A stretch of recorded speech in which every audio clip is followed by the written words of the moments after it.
If you spend enough time looking into the subject of reality creation, manifestation, or subconscious mind, you start to notice the same problem again and again. There's no shortage of explanations, methods, or theories. If anything, there's too much of it. Everybody has their own language for how reality works, how desire works, how the mind works, and after a while, it all begins to blur together. When you already know what you want, that gets annoying really, really fast, because at that point, you're not looking for more ideas to think about, but you're actually looking for something that can actually help you understand what makes certain things feel possible and why other things, even when you want them just as badly, still feel far away, blocked, or somehow out of reach. That's where it starts to get a little more interesting, because once you stop looking at it as an inspiration and start to actually looking at it as a question of mechanism, that's when the material changes. You start running into stranger systems, harsher methods, and people who are trying to get underneath the surface of thought and reach the part of the mind that quietly decides what is realistic, what is allowed, what feels natural, and what gets rejected before you even take a step towards it. I'm talking about the deeper layer underneath all that public law of attraction, self-help advice. What I'm gonna talk about today is the stuff that is deeper than that. The layer underneath that. This stuff from Cold War intelligence experiments like Stargate, CIA declassified files like the Gateway process, hypnosis protocols, conditioning methods used in military and interrogation psychology, occult ritual systems, and those strange underground manifestation communities obsessed with one question only: how to hack and control the layer of the mind that decides what feels possible. This is the only place where methods look different from public law of attraction. This is the closest to what people call the real techniques. So I'm gonna go piece by piece slowly and explain what each of them means, what it's trying to do to the mind, and why regular New Age thinking doesn't actually work, and why the unconscious always controls everything, alright? First things first. What all these systems are actually doing is something very specific. They're trying to get past the conscious mind, sort of like trick it. Our conscious mind is very stubborn and very, very weak comparing to the deeper layer, the one that actually controls our behavior and attention. Most modern manifestation advice assumes that the conscious mind is what controls everything. But is it though? They teach you this. Decide what you want, visualize it, and wait. But it has been proven scientifically that your conscious mind, the one talking in your head, doesn't really have any control. It's good at making plans, at fantasizing, deciding, wishing, but it is very, very weak. It can choose, but it doesn't control anything.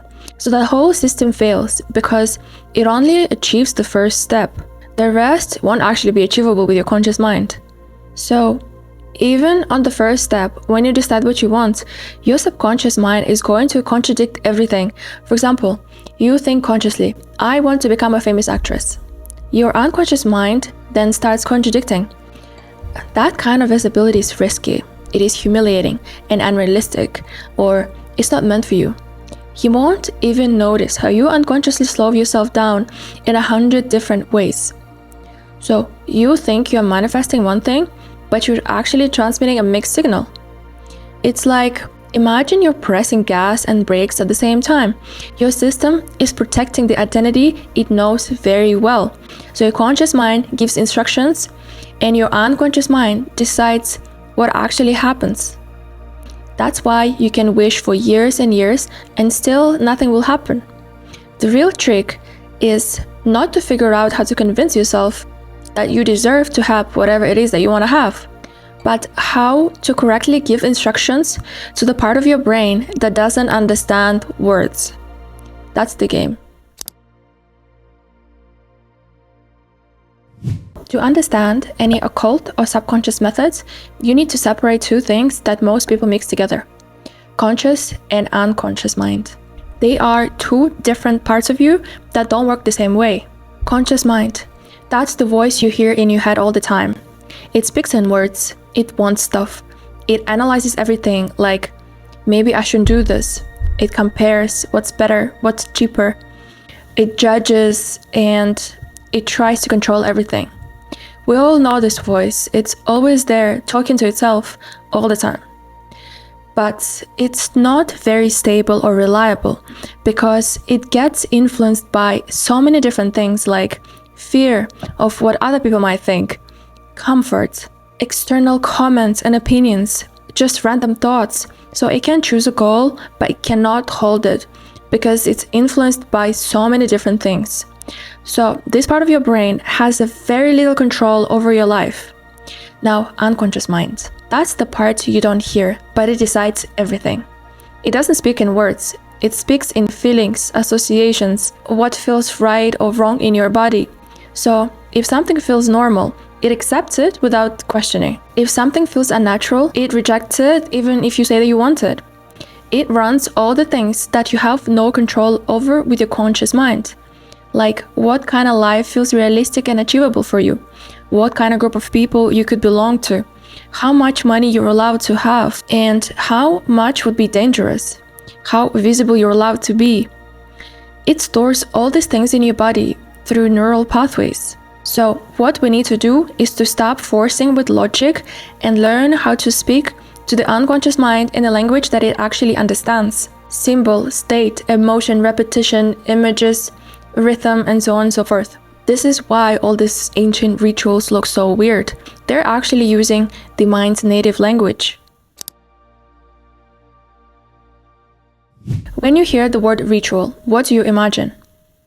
For me, it is some dark space, candles, weird, scary people, some entities or demons or whatever, Try to look at it from the psychological perspective. People have been doing this for thousands of years, and it is one of the oldest tools the humans used, and it was effective because they talked to the part of the brain that actually listens.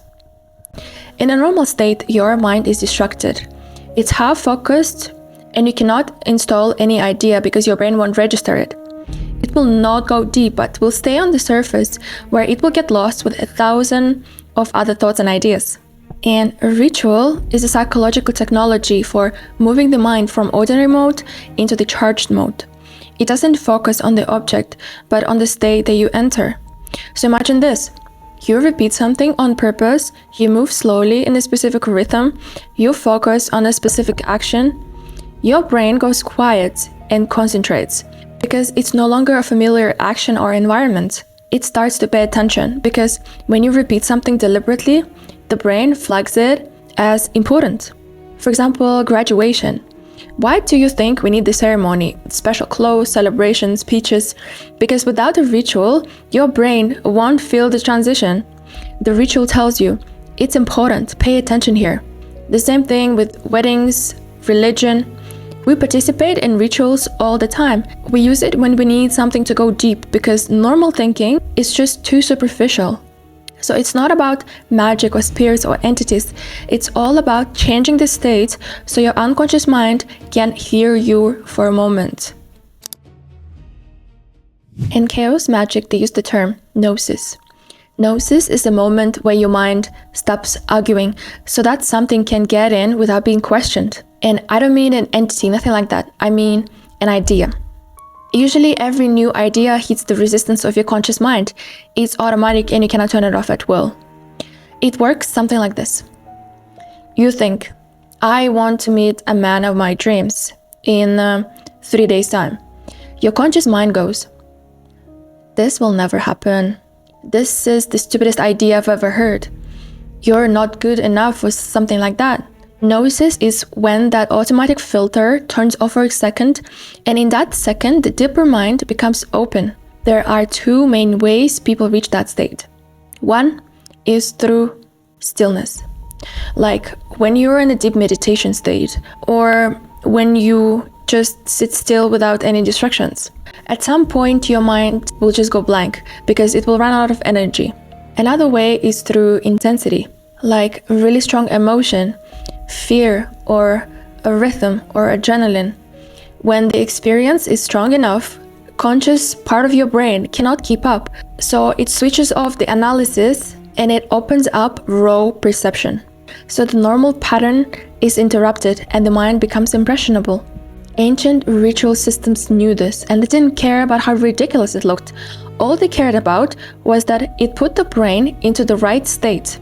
Even in Stargate remote viewing program, they used altered states. And they did that because they needed to bypass normal awareness, the one that filters everything. If you say, I have $500,000, your conscious mind then says, no you don't. It's logic. It's gonna compare everything to reality and deny and argue. Now try the same idea but compress it into an image. Now it's different. Mind stops arguing. That's the whole idea of sigils. Sigils take a desire, reduce it to a symbol, focus on it in a charged state, and then remove interference from your thinking mind. They're basically psychological engineering. What most people think sigils are like. Write it, burn it, forget it, and get it. But in reality, it's not some secret spell, but kind of mechanical process where every step has a purpose. Like the first one, when you write a specific intention. That one actually makes you pick specific outcome. For example, you say, I want a better life. Better how? Comparing to what? Your brain doesn't know what it is. It needs you to be specific. It's like AI prompt. You need to write a specific command. No, please, I hope you can find it in this and this. Specific. This is what I need. Number one, this and this and this, and so on, okay? Step 2. Reduction. What you do here is you remove repeating letters, rearrange shapes, and reduce the sentence. We do that because we need to minimize everyday language. It shouldn't look casual. It should become something that your mind doesn't understand. Step number 3, style it. Step 3, psychological. You need to turn those shapes into a symbol. So we're taking the instruction or desire and give it a body. It shouldn't feel random because it won't feel meaningful, like it has identity. You need to make it intentional. Turn a sentence into an object of power, okay? Step number 4, charge it and release it. Charging it means just looking at the symbol in the state where your mind is more open, like deep meditation, extreme focus, or those we talked about earlier. After you do that, you stop obsessing and forget it completely. Block any thought that surfaces later, or just switch them to something else. Obsession blocks this process. Most people keep checking constantly. Did it work? Is it already happening? Maybe it didn't work. But every time you check, you bring it back into the conscious mind and the doubt starts to take over again. That's why so many systems tell you to release, because you just need to stop interfering and let the unconscious mind do its work. You just need to find that state, like detached certainty. Your identity is extremely important. It can help you or it can sabotage you. The idea is to become a person for whom this is normal. Our brain is drawn to what is familiar. If what you want doesn't match your identity, your mind will keep pulling you back to what it knows for sure. Okay? For example, if you want to get married, you should never think that you want to get married because your mind will keep sabotaging it. Think in terms of identity. Like, I'm a person who people find interesting and irresistible and commit fast. Identity override is such an interesting thing, honestly. It's basically a way to change your self-model on purpose so your brain forgets all the past conditioning and starts to live from this new version. Like it starts predicting, choosing, and reacting from that person, new identity. You get it?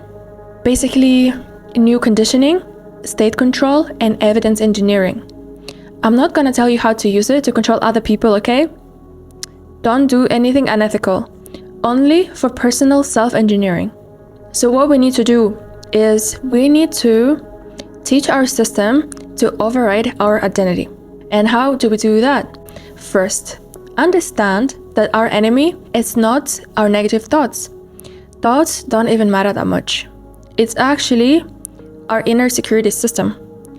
It has one job only, to keep you safe with what feels familiar and predictable. Even if being miserable feels familiar, it will make sure to do its job right because it's safe. So if you want to become someone richer, someone more famous, your system will consider it unsafe and it will try to pull you back into what's familiar. Like it will do it through procrastination, laziness, or doom scrolling. So the first thing we do is we learn how to enter a state at will. By nature, we are not just one person in general. We're a mix of different states, right? For example, when you're bored, you're in one state. When you're stressed, you're in another. When you're angry, when you're in another. So we train our brain to remain in a state and create cues like breathing or voice or speed of movement. Those cues will become a signal to the brain that you're in a specific state and it will follow you, okay? Next, we install programs when our brain is more flexible and the access to the unconscious mind is open. Like right before falling asleep, right after waking up, or during relaxed states or while taking a shower.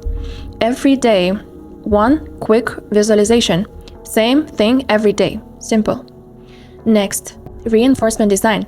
Your old identity is still there because it gives you something. Staying unknown gives you no possibility of being laughed at. Not doing something you want gives you avoidance of failure. So you remove rewards from old loops and introduce rewards to new ones. Doing that creates variable reinforcement so that the new habit becomes new normal. Next, cues and environmental reset. Our identity is basically built on cues. Everything is a cue. Time of the day, the song, a place, or an app or whatever, you know? So we need to build a new trigger for ourselves and destroy the old ones. Like rearrange your room, delete the old app, stop listening to sad songs, pick a new trigger like some place or a song or a habit for the new identity. And when you do all that, your old identity collapses before you even know it, okay? This is the part that most people don't really like because it sounds a bit dark. And honestly, it's kind of dark, a little bit. But it is not forbidden, nothing like that. Strong states cut through normal mental structure. States like fear, shock, sleep deprivation, pain, or adrenaline. All of these states can create temporary openings where ordinary resistance stops working. That's why some people use intense rituals and some use exhaustion. And that's why interrogation use stress. That's all because interruption makes the mind more impressionable. When the usual structure stops working, suggestion can go deeper. That is the whole principle. But this is also why some methods can be a bit risky, because when the mind is open, it doesn't only accept what you want, it also can accept fear and obsession. So intensity is not automatically better, it's just one way to do things. A calm trance is often safer, it is more stable. And that actually what I would recommend for you, because even though it looks like less exciting, it is actually much safer. Okay? The darkest, most honest truth here is that there is not one single trick, one ritual, or one hidden book.